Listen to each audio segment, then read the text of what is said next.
రేపు రాత్రి 9:30 దాటాక తులారాశి వారు మీ కష్టాలు అన్నీ దూరం కాబోతున్నాయి. ఎందుకంటే గురుగ్రహం పంచమ స్థానంలో సంచారం జరగబోతుంది. అనుకున్న పనుల్లో లాభాలు రాబోతున్నాయి. మిమ్మల్ని పీడిస్తున్న ఒక సమస్య దానంతటా అదే తొలగిపోబోతుంది.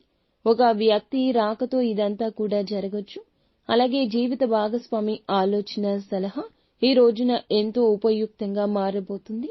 అలాగే పెట్టే పెట్టుబడుల్లో ఆలోచించి ఆచితూచి వ్యవహరించండి. ఈ రోజున మీరు ఎవ్వరితో మాటామంతి ముచ్చట్లు పెట్టొద్దు. చర్చలో భాగంగా మీ యొక్క అనుకూలతలు, ప్రతికూలతలు ఎదుటి వారికి చెప్పడము, వచ్చే అవకాశాల గురించి తెలియచేయడము, ఇలా రకరకాల సమస్యలు ఎదుర్కోవాల్సి వస్తుంది. నిత్యం శివారాధన చేసుకోండి. అంతా మంచి జరుగుతుంది. ఇంకా ఇతరత్రా ఎటువంటి సందేహాలు, సమస్యలు ఉన్నా ఒక్కసారి మా గురువు గారిని సంప్రదించండి.